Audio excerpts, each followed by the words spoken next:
भागवत के अंदर परीक्षित को एक ऋषि का श्राप हुआ। परीक्षित ने ऋषि का अपमान कर दिया, मरा हुआ सर्प उठा करके गला में डाल दिया। ऋषि ध्यान मुद्रा में बैठे थे।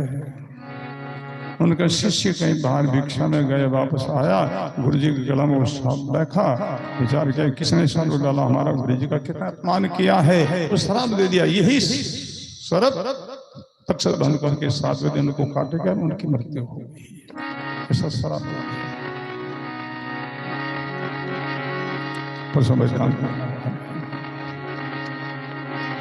लंबा चौड़ा प्रसंग है, सार समझना है।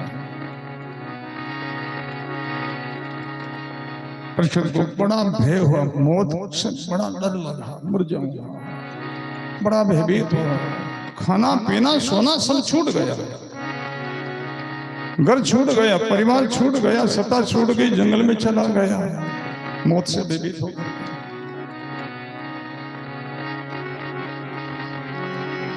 जहां सुखदेव जी परीक्षित की सत्संग हुई है, वहां सब जो लोग आए उनको निमंत्रण दे करके नहीं बुलाया। तो कैसे सभा हुई वो? लोगों ने सबने सुना कि परीक्षित में ऐसी आपत्ति आई है, उनको ऐसा श्राप हो गया है, और वो दुखी होकर के वन में चले गए। कुछ लोग सब साता पूछने के लिए गए। सब आए, वो सब सभा हो गई और सुखदेव जी महाराज आए, सत्संग शुरू हुई। भागवत करीब सब कांड सुनाया, कई प्रसंग सुनाया, सूर्यवंश की कथा सुनाई, चंद्रवंश की कथा सुनाई, फिर भी परीक्षित मौत से निर्भय नहीं हुआ। कथा सुनाई किस लिए? ये कथा सुना तो मौत को भूल जावे। मौत कोई भूल है?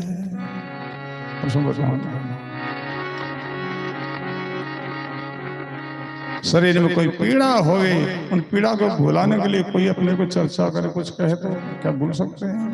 कई छोटा बालकों के पेट में दर्द हो जावे, उन्हें दर्द चिल्लाता है, माँ कुछ कुछ उनको कहती है, विलामना देती है, कुछ हिलाती है, झुलराती है, फिर वो रोता ही है, दर्द होता है। परीक्षित मौत को भूला नहीं, मौत से बड़ा भयभीत है।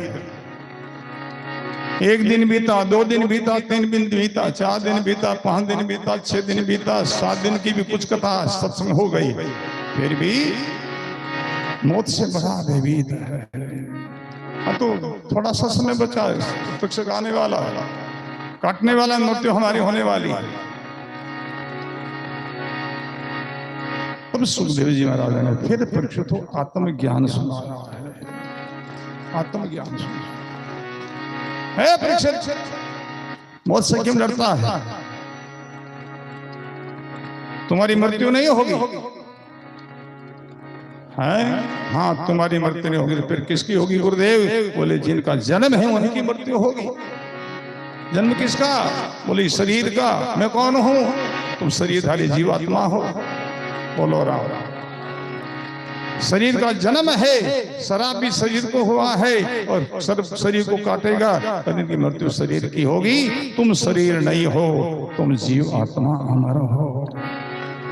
जब ये आत्मज्ञान दिया, जब आत्मज्ञान हुआ, मैं आत्मा हूं, ऐसा अनुभव हुआ, इतने वो सर्प आ रहा है काटने के लिए।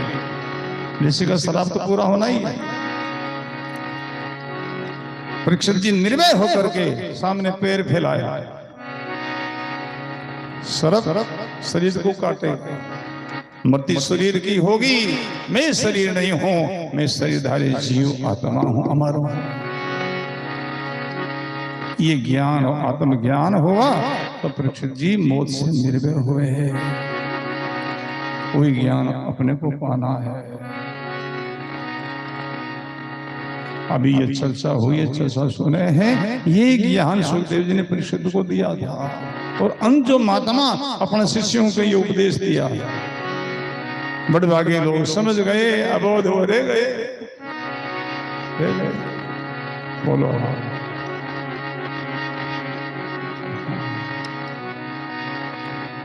भाई बहन, जिन जिन शिष्यों की, जिन जिन भक्तों की तेलिया बुद्धि है वो समझ गए। 3 प्रकार की बुद्धि बताई है अपन लोगों में। 3 प्रकार की बुद्धि वाले लोग हैं। एक रबड़ बुद्धि कहलाती है, रबड़ जैसी। दूसरी है कुसुम जैसी बुद्धि। तीसरी है तेल जैसी, तेलिया बुद्धि कहते हैं। रबड़ बुद्धि, रबड़ में कटार डाले, कटार अंदर मेरे जब छिद्र देवे, कटार बाहर खाते हैं पाछो मिल जावे। संतोरी बाता कहे जते हाँ याद रहे है और अन्न सुनी ने सफाई हो। रबड़ जड़ी बुद्धि राजीव है। बोलो राम। सुनता सुनता वर्ष बीत गया ना, कुछ पता ही नहीं है, अपनो ख्याल ही नहीं, बोध ही नहीं। रबड़ जड़ी बुद्धि राजीव है। बोलो राम। दूसरा कुसुम जैसी बुद्धि, कुसुम में कुछ तिनको डाले। बोलो राम। तो जितो तीन का रोग आकार है, इतना छिद्र रहे और इतो छिद्र रह जाए मिटे को ये तो रही। तो जिन जितने कुछ समझ आवे है, कुछ कहे है, इतो समझ ले, आगे विस्तार नहीं कर सकते। तो समझ लो ये कुछ बुद्धि के लोग हैं। तीसरे जो बुद्धि है वो तेलिया बुद्धि। हाँ, तेलिया बुद्धि पानी रो खूब बड़ो बर्तन कड़ा भरियो है और एक बूंद तेल डाल दो, सब पानी पर तिरवालो फैल जाए। हाँ, तिरवालो सब पर फैल जावे। ऐसे थोड़ी सी बात समझाओ तो बहुत समझ लेवे, तो समझना ये तेलिया बुद्धि के लोग हैं। समझावे बुझाने पास में बैठो समझावे, समझो ये तेलिया बुद्धि के, ये उत्तम बुद्धि है। बोलो।